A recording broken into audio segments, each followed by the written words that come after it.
What is up, YouTube? I'm Devon DaVinci, leader of the Renaissance crew, and you're watching DaVinci Reacts. There's been a number of people that have asked me to do a compilation of CalebCity's skits as kind of like a try not to laugh type of thing. And I haven't really run into too many of them, and I probably wouldn't want to do it anyway because his skits are rather short, and I don't want to cover like all of his stuff at once. So I would rather just probably like do a few of them here or there. So I went and found a couple of them that caught my eye. And the first one right here is RPG game logic. Now, obviously, I'm a big RPG fan. I'm going to be looking for all the tropes that are pretty much familiar if you've played RPGs. Some of them are obvious, like NPC behavior. Some of the more stereotypical characters, the main hero who's born in some tiny small town and the town ends up getting destroyed or something, and that's like the catalyst to get the main character off on their adventure. There's a lot of stuff that happens in RPGs that have happened so many times that they've pretty much become like a stereotype for the genre. So I'm going to be keeping an eye out for that. Before I jump into this, I want to let you guys know I will have a link for CalebCity's channel at the end of this video. The last 30 seconds, you'll see it pop up right around here. Click on it. It'll take you to his channel. You can watch all of his content. His videos are very funny. The last time I watched one of his videos was, I believe it was called like The First Man-Eating Plant or something like that. And it was absolutely hilarious. So I can guarantee you that his content is very funny. I will have a link for the original video as well. The best way you can support both me and CalebCity would be to watch our videos. I recommend, if you don't want to watch the video twice, what you do is you open the original link in a new window and press mute, put it on play, and have it playing in the background while you're watching my video. By the time my video finishes, their video will finish, and you'll have given both of us a view. So with that being said, let's jump in and see what it has to offer. I have two skits I want to react to today. This is the first one. Let's jump into it. How you doing? I'm doing all right. What can I get for you? Good. That's good to hear. So I was looking for another weapon since one I usually use is broken. You got anything close range? Of course. Everything you see on the table in front of you is available for purchase. Oh, this is everything. Okay, cool. Cool.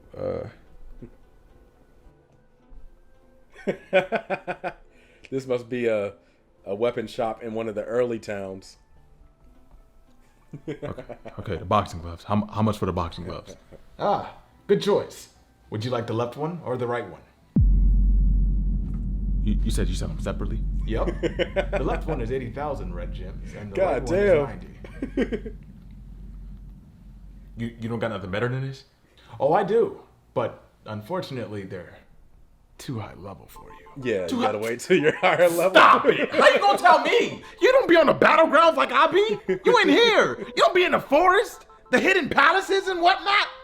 You don't know. You don't be slaying with me. You're level 12. Damn. How do you know that?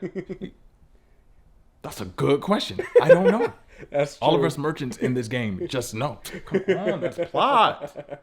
Oh, what about this weapon right here? Let me just buy that. Can I get that? Oh, that? That's one of the most powerful weapons, forged by Master Arvocado, wielded by a legendary Gotta warrior find who some brought it back unique in pristine item condition. to exchange And it's for also it. just for display. It's an unequipable item, so. Huh? That's stupid. It's right there. I could literally go grab it off the wall. Oh. What? Oh. I'm tripping. It looks so equipable. It looks so. Equipable. Why does that even exist? Oh, I mean, because it makes the shop look like a weapon shop. It's a pre-rendered background. Why don't you put the weapons you actually got on? Could I see the higher level weapons, Put please? the damn right boxing glove up there. All right, I'll be back. Thank you. All right, I think you're gonna like these a lot. Let me show you. Boom. Okay, that's what I'm talking about. This is all I need. How much is this one? Now this one is 800,000 red gems. Snatch and run. Snatch and run. Can I bargain? Oh, the prices never change in this game. Look, that is too much. That is everything I got. How am I supposed to eat? Are you injured? No? What you need food for? This is the only weapon better than the other ones? Oh yeah. Now this one, 80,000 red gems. See, that's, why would you? I'm tired. Would you rather have this one instead? Yes, I'm gonna take this one. Okay then, it's final. Thank you. All right, you take care. I appreciate the business. He can't wield it because he's low level. What's wrong? He's not high enough level. You can't unsheath that blade, can you? You can't. You want to know why? You're not high enough level. You're not high enough level. Like I said, you should have went with the damn gloves, the boxing gloves. Beat him with Now the sheath. what? Look at you. Stupid. Now I'm stupid, huh? I look stupid. That's what you're thinking? You look stupid. Dumb. Hey, and look, no returns either. You keep that. You keep that and Hey, that's bullshit. Normally in games, you can always return it. It's just that you only get half the price for it. They need to have all games need to have a system like Legend of Zelda. What was it? A Link Between Worlds, where you can like steal the item, but you can't go back to the item shop anymore. Something like that. Every game needs something like that. and grind up with that little broken dagger you got. That little broken knife. You grind up with that until you can use that. I told you. Hey, to be fair, the sword, even in the sheath, will probably do more damage than the broken knife that you were using before. But yeah, I never really got why on games you can only use a weapon when your level was so high, because it's like, it's a sword.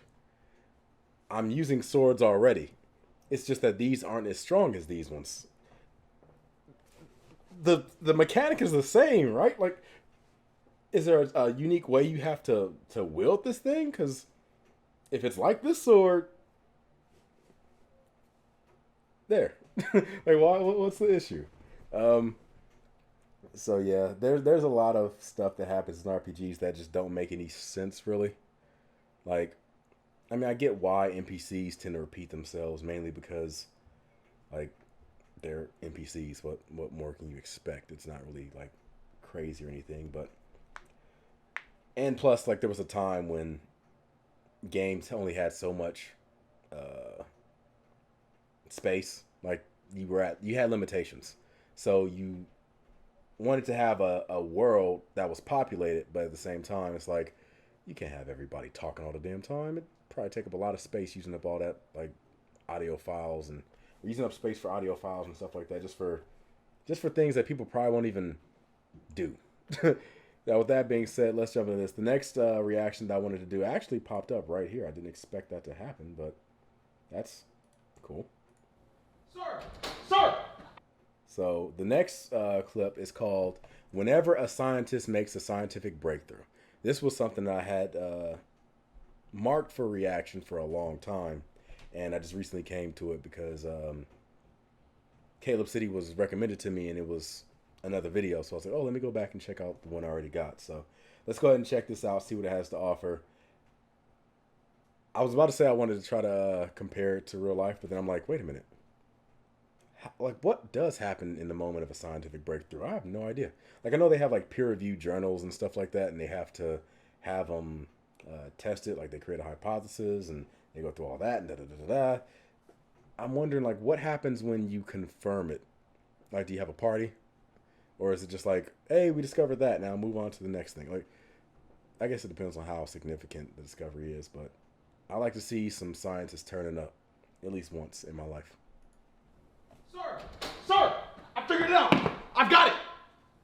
What is it? I figured out the cure! The cure to what? Everything! All diseases, all injuries, hunger, death itself! I cured death! Wait, that's... I cured death. This is unbelievable. Is this tested? Have you tested this yet? Yes, I cured death, bro. Like, it's I typed it all out here. Like, everything. I don't even know how I did it. I don't know how I came up with it. I was sleeping, and I was having a dream, and when I woke up, what are you doing? You're not high enough level to wield that thing. The people! What about the people?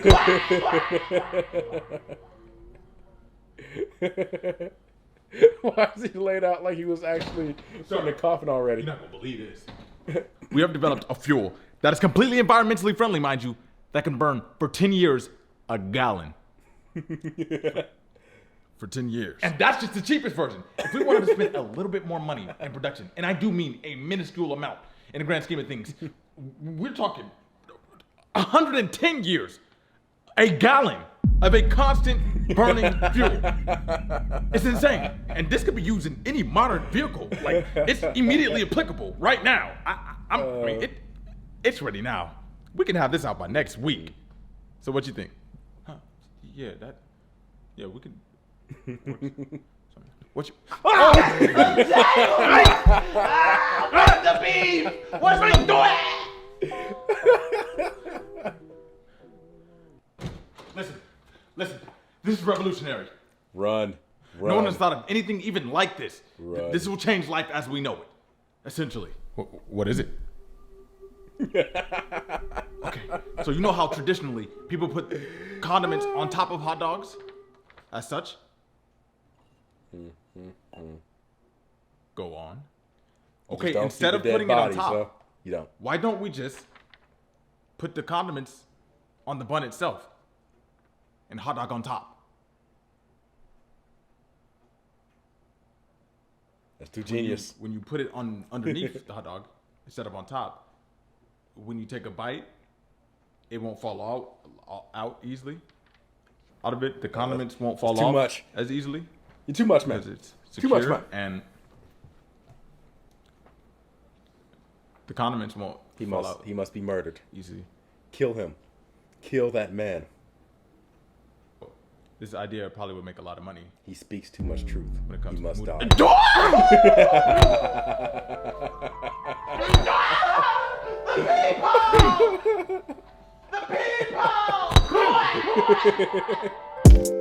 He must die.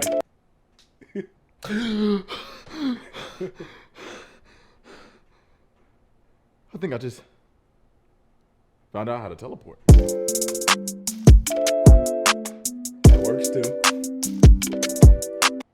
That works too.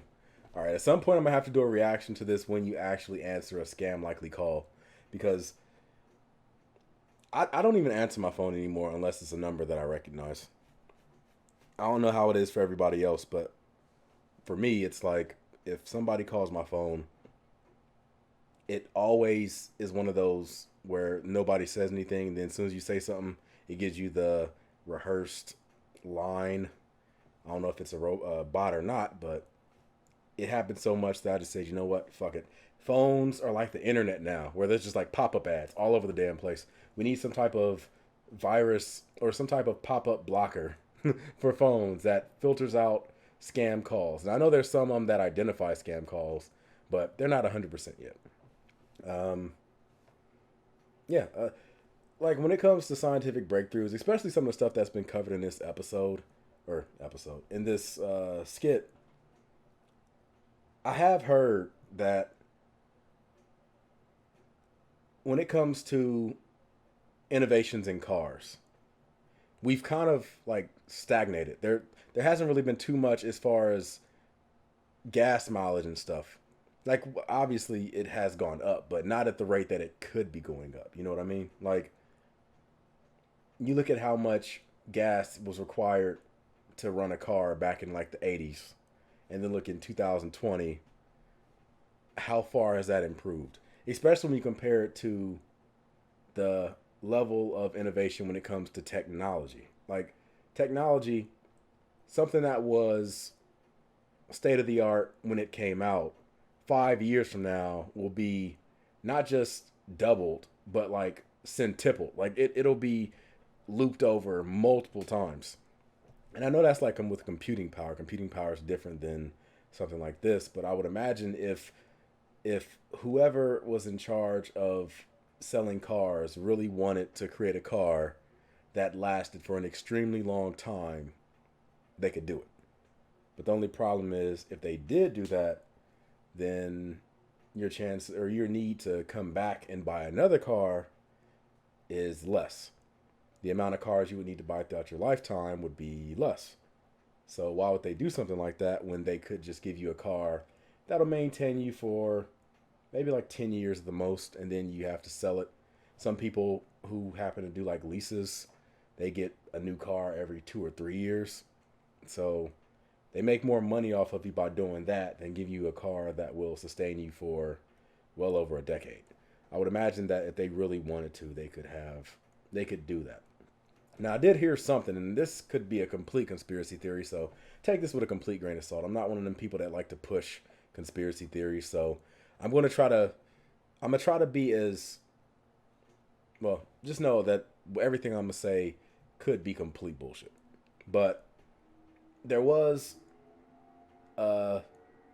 something that I read that talked about how gas, or a lot of the gas that we get, is designed to make our engines deteriorate over time.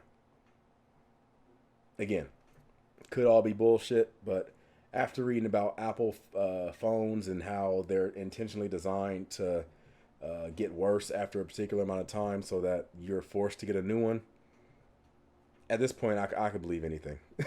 But at the same time, I will admit that could be a complete conspiracy theory that's based on nothing. So take with that what you will. Also, the whole immortal thing. Obviously, humans aren't going to become immortal, but I did hear another again talks about a possible solution to death that involves something regarding downloading your consciousness into like a computer and then being able to just like upload that onto another vessel, so you can just like keep going and just keep like backing up your whatever you want to call it consciousness, and then when your body deteriorates, dies, whatever, you just re-upload it to a different consciousness. The article that I read actually said that is something that can be viable by 2025. But again, that's probably and very likely bullshit. Probably one of those articles that kind of like, remember back in the 50s when they used to have stories about what the future was going to be like, and there was going to be flying cars and this, that, and the other. It's probably one of those where they're trying to make estimates on what the future is going to bring, and sometimes they just get a little bit too ambitious, and it's like, yeah, I think you might have overshot that one a bit. But whatever. If you heard anything about it, please go in the comment section and let everybody know so they would know that I'm not like crazy. Back me up, please. And I look forward to seeing what you guys have to say in the future videos. I'm going to go ahead and sign out right now. I'm Devon DaVinci. Hopefully you've been a little more enlightened. If you haven't, then you've been poisoned with my nonsense information. Purge it from your mind as soon as you can, and try to verify sources, I guess. But that's pretty much it. I'm going to move on to the next video. I'll see you guys later. I'm going to give you the deuces, and I'm signing out. Deuces.